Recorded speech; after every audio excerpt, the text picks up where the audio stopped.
3 months after my affair with my boss was exposed, my husband confronted me in the harshest way. I never thought it would end like this. 3 months ago, my life had been turned upside down. The affair I'd had with my boss, Greg, had been exposed, and it wasn't just some office rumor, it was a full-blown scandal. But while the fallout was intense, nothing compared to the pain I felt when my husband Jason found out. He'd always been kind, supportive, and trusting, but I had shattered that trust in the worst way possible. At the time, it felt like I was walking through life on autopilot. I knew what I was doing was wrong, but I kept making excuses for myself, telling myself I deserved the attention, the excitement that Greg gave me. Jason and I had been together for 6 years. Our relationship had started strong, but over time the spark seemed to fade. He was focused on his career, and I found myself feeling neglected, craving the kind of affirmation and passion that Greg was more than willing to provide. It started innocently enough, late nights at work, small talks in the break room. Greg was charismatic, confident, everything my husband wasn't at that moment. He listened to me, laughed at my jokes, and seemed genuinely interested in my thoughts. The attention felt like a breath of fresh air. Before I knew it, our conversations shifted from work to more personal topics, and one thing led to another. The physical side of the affair was like nothing I had ever experienced. Greg was intense, and for the first time in a long while, I felt wanted in a way that Jason had stopped making me feel. But that didn't make it right. I was betraying my husband, the man who had stood by me through thick and thin, the man who loved me unconditionally. But in the moment, I didn't care. I kept telling myself it was just a fling, that it didn't mean anything. Yet deep down, I knew the truth. I had fallen into a trap of my own making, and it was only a matter of time before it all came crashing down. It happened on a Monday afternoon. Jason had been off work for the day, and I had a meeting with Greg scheduled. We had plans to meet at a nearby hotel, a routine by now. But what I didn't expect was for Jason to show up unexpectedly. It wasn't until I heard the door of the hotel room slam open that I realized what had happened. Jason's voice, shaken, angry, full of disbelief, was unmistakable. "What the hell is going on, Karen?" he yelled. I froze. Greg was still sitting in front of me, his eyes wide with fear, and I could tell he had no idea what to do. Jason stood in the doorway, his face red with anger. His usually calm demeanor was replaced by something else entirely, something I had never seen before.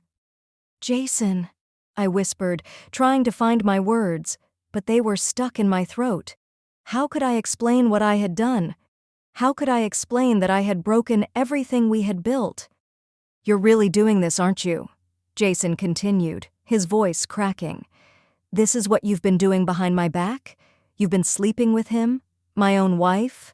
With my boss?" I stood up, but Greg quickly moved past me and out of the room. I was too stunned to do anything as I watched him leave. It felt like everything around me was collapsing.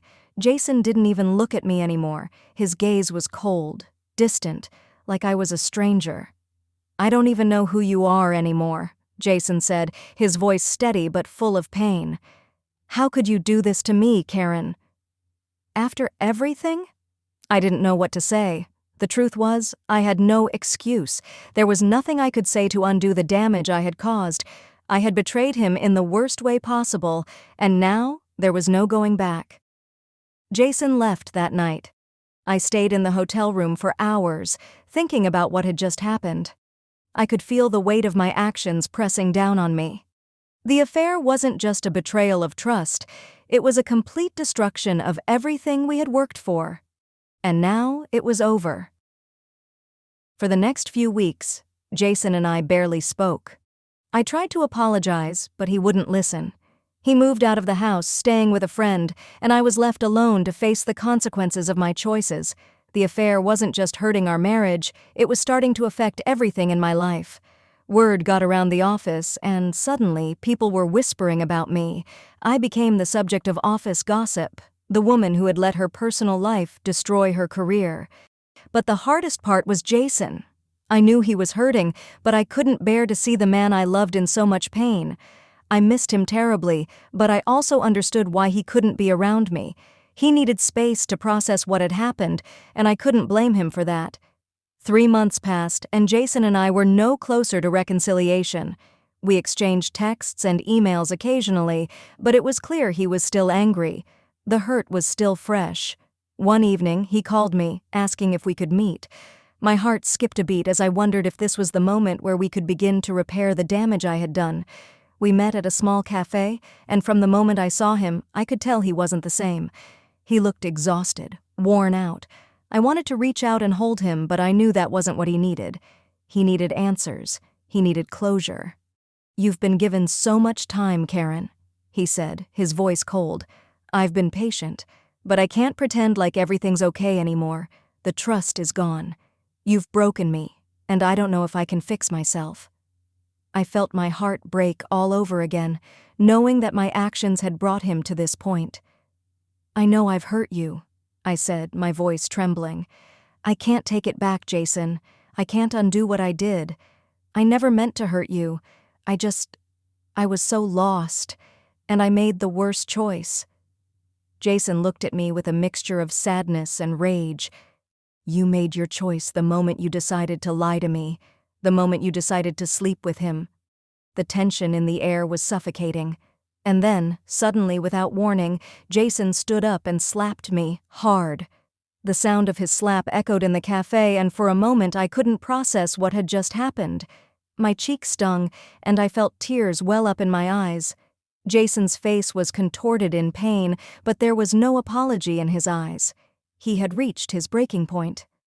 "I don't know if I can ever forgive you," he said, his voice raw. "I don't know if I even want to try."